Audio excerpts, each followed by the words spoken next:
This morning, voters raising concerns about the economy. At a town hall overnight for Republican Mike Flood of Nebraska, anger erupting over a range of Trump administration moves, including the president's economic agenda.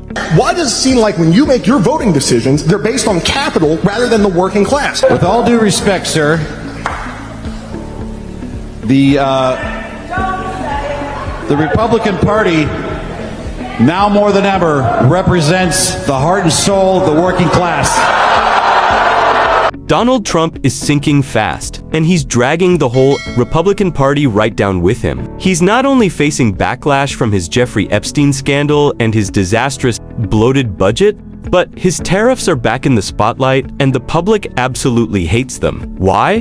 Because Trump's tariffs are nothing but a tax on everyday people. While he handed the biggest tax cuts in history to the wealthy elite, now, some Republicans are finally speaking up, and Trump is melting down and targeting them in furious posts. We're about to dig into, but first, make sure you hit that like button.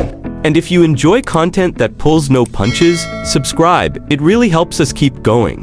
Before we get into Trump's attacks on a fellow Republican senator, we have to start with the cause, his failing tariffs. Perfectly explained by Jessica. On the trade front with the Japan deal, the headline I was paying attention to was that the United Auto Workers and the Big Three opposed the Japan trade deal. And I went through and I collected some recent headlines just to give a tasting of what the golden age actually means on the ground. General Motors' profit shrank 35% last quarter. President Trump's tariffs are costing Jeep maker Stellantis hundreds of millions of dollars. The cost of beef is at its highest level since the 1980s. And from today, independents drive Trump's approval to 37%, a second-term low. So the only president to beat him is himself from the first term. Border security, sure, he still has a positive approval rating on that, but not on immigration as a whole, because lo and behold, people don't want grandmas and people who've been here for decades rounded up. They don't want people sent to CCOT. He's lost 40 points with Gen Zs, so there goes that narrative that suddenly young people are conservatives. Independents approval down to 27%. But the cherry on top, I think, is that 70% say that Trump hasn't done enough to lower prices. And that is the reason that he won this election. It was an election about the economy where people had said, inflation is too high. I go to the grocery store and I see what's going on. And I was obviously on this panel throughout the election, and you guys said to me repeatedly, stop telling people what their real life looks like.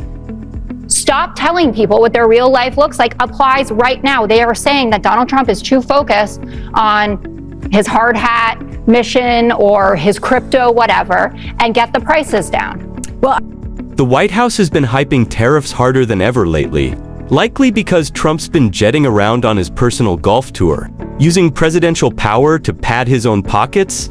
They think touting tariff wins will distract from Epstein. Wrong. When Trump brags about money from tariffs, he's bragging about taxing you and me, raising prices on daily purchases. That's all tariffs are. Even Republican Josh Hawley now admits it, proposing a $600 rebate to ease the burden. But remember, Hawley backed Trump's budget, the same one making life harder, cutting healthcare and closing hospitals. Trump didn't like that one bit. He blasted Hawley online for daring to point out that tariffs are failing. Hawley's plan probably won't ever happen, because Republicans helping working people, that's not exactly their brand. This is not going to the hedge fund managers or all the Biden voters. This is not going to the Wall Street kingpins. They don't need any of it. This is going to the Trump blue-collar voters, the people who Joe Biden crushed, the people who didn't get a raise under Joe Biden for 4 long years, the people who cannot afford their gas because Joe Biden shut down our energy, who can't afford their groceries because Joe Biden drove up the price of everything. And it is a message from us to them, from Trump to these folks, that he is here to deliver for them. You know, I got the idea from the president. I mean, the president said maybe we ought to do a little rebate. Great idea. It tells our people, the working people, that we are here for you and these policies are going to benefit them. And we're in it for the long haul. These Trump policies are here to stay. And Trump's also been trying to use other topics, like congressional stock trading, to distract from his Epstein mess. But thanks to Hawley, even that distraction is falling apart. Senator Elizabeth Warren drove the point home in a takedown of Trump's trade team that exposed his entire tariff policy as a sham. Trump has no real strategy. He just likes sending letters and pretending he's tough. But he's never been tough. Not in business, not in politics, not ever. We're going to keep exposing that truth here. So if you want more fearless coverage, hit that like button right now. Drop your thoughts in the comments.